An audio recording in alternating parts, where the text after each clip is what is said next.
Hey, how's it going, everybody? This is Sega Girl NB, and welcome to my Let's Play of Super Mario Galaxy.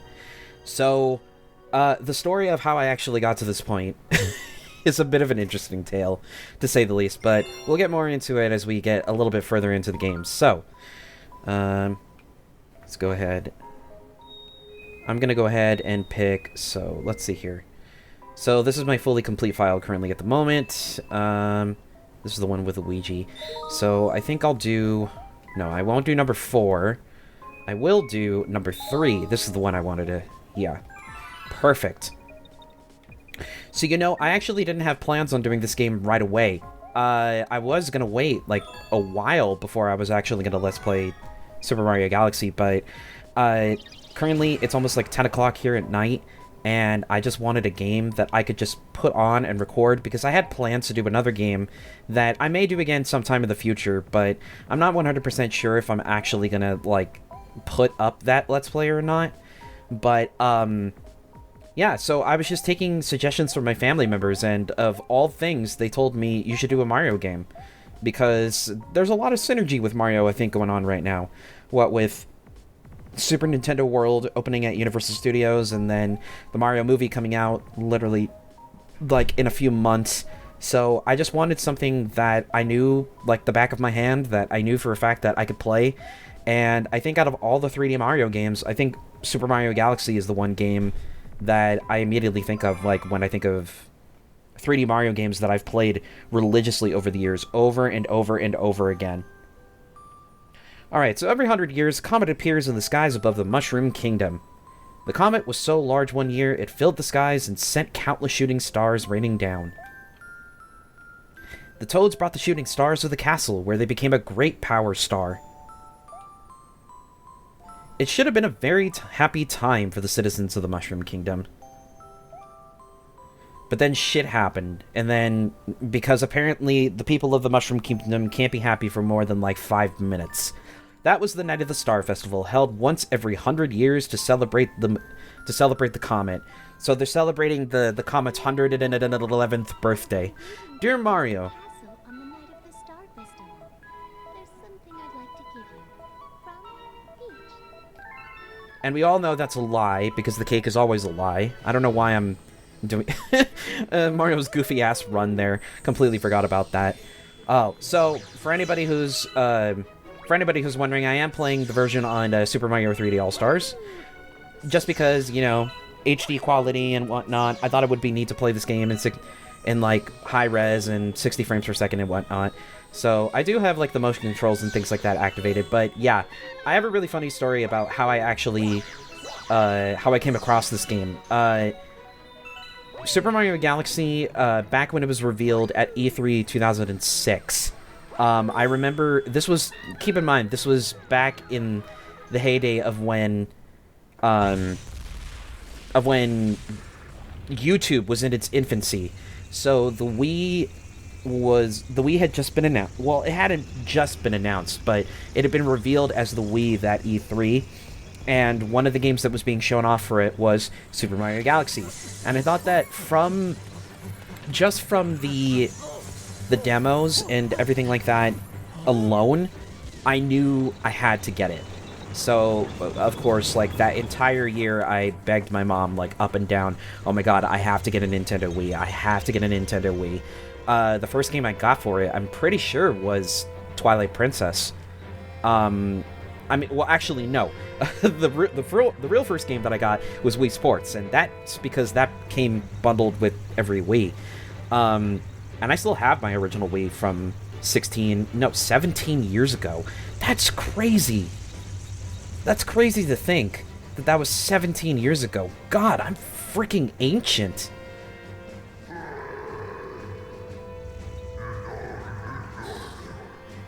This whole opening, like, really... Wow, the voice crack. The voice crack in my voice just then. Yeah, it was kind of amazing just how dramatic of a tonal change, like a shift in tone, this intro was compared to, like, so many other different Mario games leading up to it. I think probably the closest that ever came to this kind of scale was Paper Mario at the Thousand Year Door. So, like, you know, back then, though, So we can't really do anything about saving the toads just yet, but we've got our little star cursor. You know, we gotta go and help Peach out. Yeah, I knew that there was just a game that I don't know what it is about this game, but like I can get lost in this game for hours. And that's honestly pretty surprising because like trying to find a game that I know that like really sticks with me when it comes to Let's Playing is like generally kind of difficult for me to do because I never know exactly like it's because oh, do I talk over the cutscenes or do I have to give information and things like that? But it was like to me, I just want a game that I know that I can just like sit down and play and just like talk over. And Mario Galaxy I think is definitely one of those games. It's like one of my comfort games, I guess. Well, it is also one of my favorite games of all time, so I mean, I'm happy to be here regardless of such. But, my Let's Playing history with this game has definitely not been an easy one. So, apparently Bowser has the budget in his evil-doing schemes to be able to create a UFO and chains and whatnot that can lift Peach's castle literally up into the heavens. Had no idea that he had that budget. Then again, I have no idea what the economical side of the Mushroom Kingdom is even supposed to be to begin with, but, I mean, that's neither here nor there. Gonna take a swig of water, though, as we're flying into the deepest reaches of space.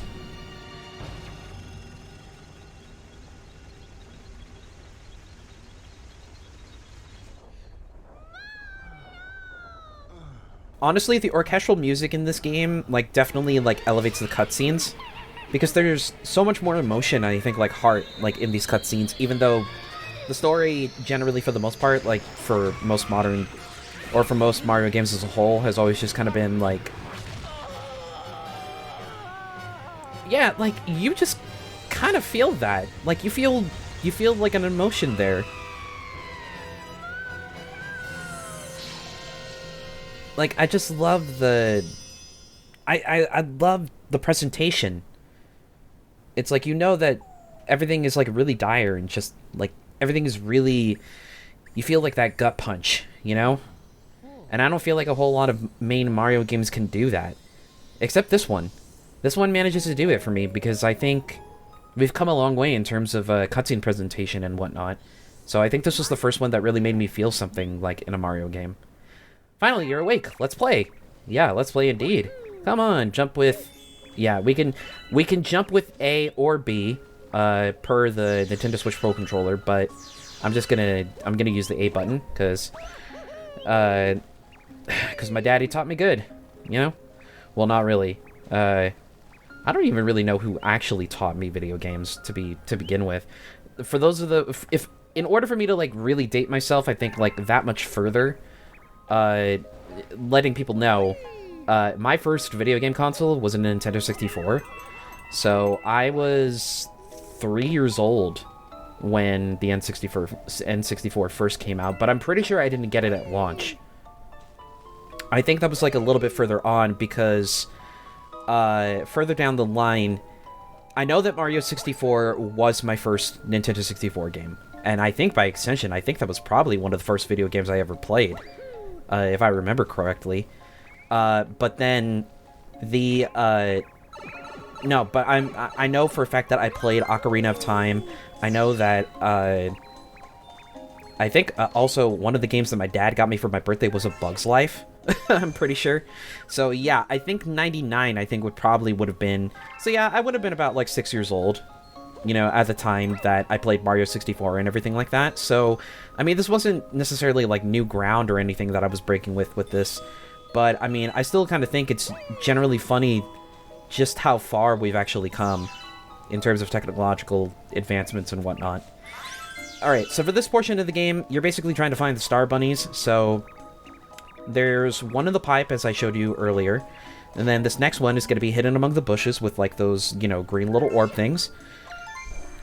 This one's yellow, though. Oh, I knew we should have hidden in the crater. They all give a clue as to where it is that they're hiding. So the crater that he's talking about particularly is this one over here that has the coin. So then, if you try and dive into it, you'll get, like, zapped into, like, a little orb thing, and gravity will kind of pull you back outwards. I can't believe I let myself get caught. Wow, you caught all of us? Maybe you really can help, Mama. Mama? Mama Louise? No. I had to say it at least once. Oh my goodness. Oh man, I am so freaking excited to be playing this game right now. Like, you guys have no idea. It's been a hot minute since I've played Mario Galaxy, but you know, now that I'm actually like kind of getting back into the groove of it and like really kind of sitting with it, I think this is actually gonna make a great first Let's Play. So we have Rosalina. I've been watching you from here. This place is called the Gateway to the Starry Sky. Or the Gateway Galaxy, as you would. My name is Rosalina. I watch over and protect the cosmos. To save your special one, you'll need the power to travel through space. You know, every time they highlight the text like that in games like this, I always imagine that it has like a Microsoft Sam kind of voice. Could you imagine? Luma can give you this power. I will entrust you with his care. See, like, for those who don't know, I actually work at Vaughn's, so it's like every time that we have like this automated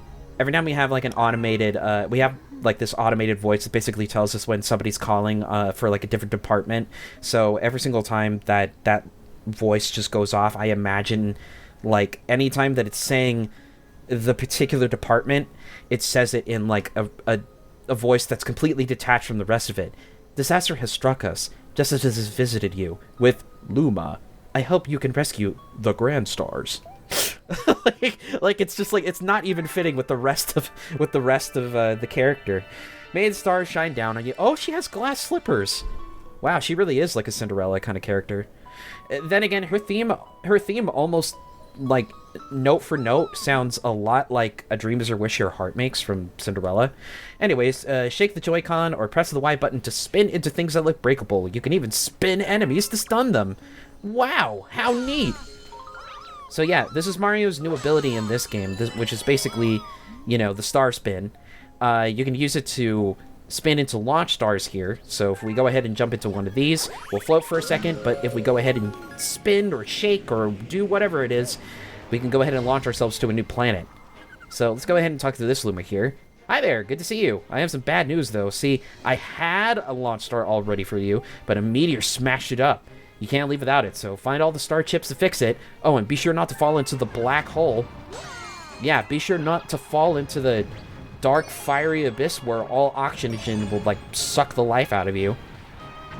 Whoa, easy there. Yeah, so that Luma wasn't kidding. You definitely don't want to land in black holes.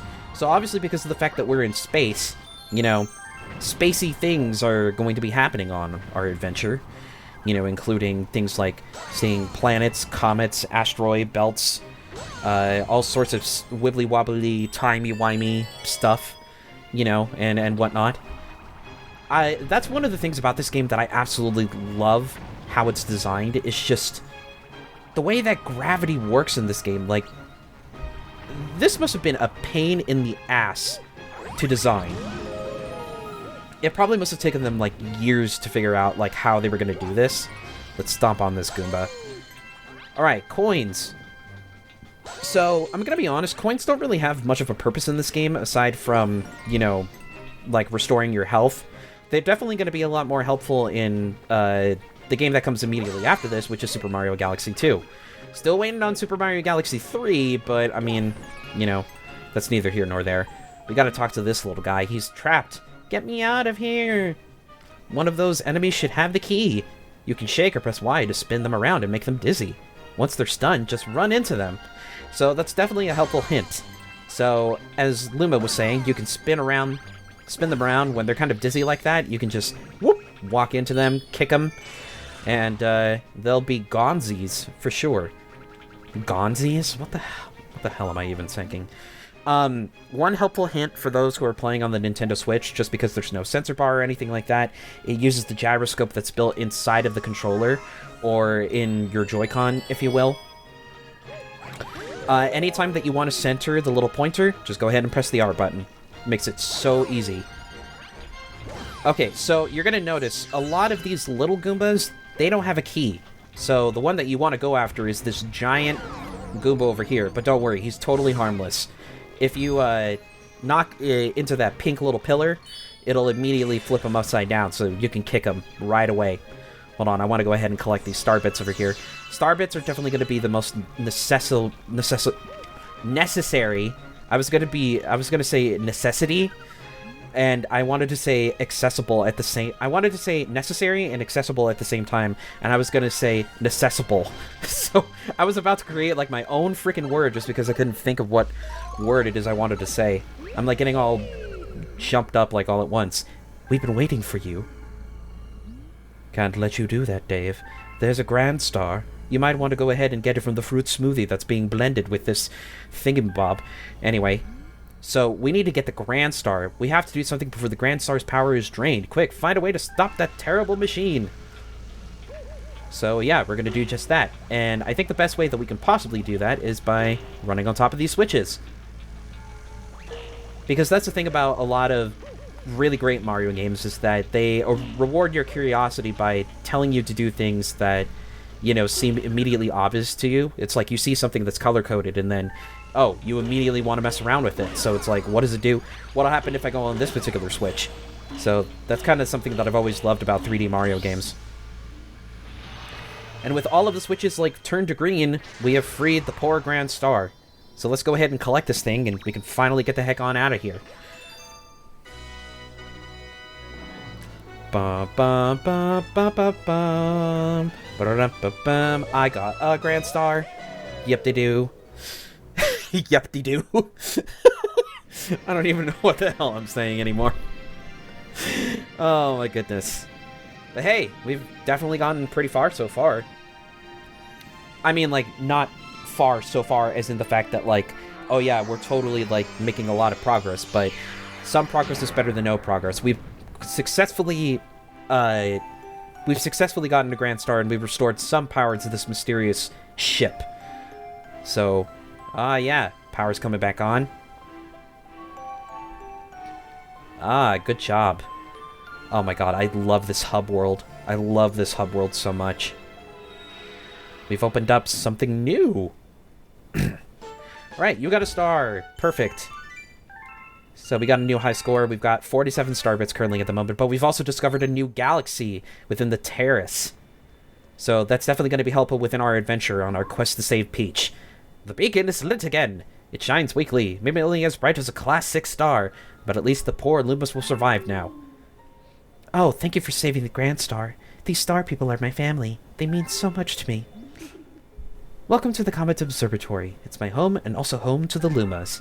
So that's what these little creatures are called. They're called the Lumas. You see, we travel the starry skies. We pass by this area once every 100 years, but we suddenly stopped in front of this planet. Apparently, I guess... stars are basically made of balls of gas, so I mean, you know, using them as like some kind of fuel source, like to power a ship, I do kind of think that actually makes some degree of sense. Our ship had lost power, so it entered a deep hibernation state in which it could not move. Those who took your special one, picked up the power stars, and discovered the power to cross the universe. Dang, so Bowser basically went from he went from, like, small time to kind of big time. He's definitely a lot more ambitious in this game in terms of his evil schemes. Please, I have a request. This observatory uses star power to project images of the galaxies that are scattered across space. And there was a chance we can use our few remaining stars to look for other power stars. These round rooms are called domes. We observe galaxies from domes such as these. But the only one that is working right now, powered by the star power you restored, is this one, the terrace. Please go to the terrace and try to recover the power stars from the galaxies you can see from there. If we do that, we'll be able to restore the Comet Observatory's ability to fly like a starship. Then, perhaps we can pursue the thieves who ran off with the power stars. So that's a lot of expectations to dump onto this one, you know, Italian plumber dude, you know, who had his girlfriend basically get kidnapped by a dragon that got taken into space. Yeah, Mario's really weird. Only in the Mario universe can I say that that's normal. You know? Only in the world of video games can something like that be normal. So I guess we're going ahead and going into the dome. That's a 3-star, so if you're at Hanoji Academy and you have those 3 stars on your uniform, then I think you're, like, top elite or something like that. Is it, like, a 3 or a 4-star at rank that, like, you're considered, like, somewhat passable, I guess? I don't remember. I haven't watched Kill la Kill in a really long time. Alright, so this governor over here, I should probably give him like a British accent. These are the galaxies that can be observed from this dome. The numbers represent... I don't know. I don't even know what kind of voice that is. Like, trying to make him sound like Zazu or something like that. The numbers represent their distance from the observatory. The bigger the number, the greater the distance. The more power stars you find, the farther you will be able to travel. So that's definitely good to know. So we only have 1 star currently at the moment, but the more stars that we collect, the more galaxies we'll be able to discover. So if you notice over here, in order to get to this one over here, to the boss, we need at least 8 power stars. But for now, we're just going to visit the de facto galaxy for this game, the Good Egg Galaxy. Yes, it's undeniable. We're detecting power star energy patterns in the nearest galaxy, and I am almost running out of time because it's 22 minutes. So next time on Super Mario Galaxy, we're gonna go to the Good Egg Galaxy. So I'll see you guys then. Take care.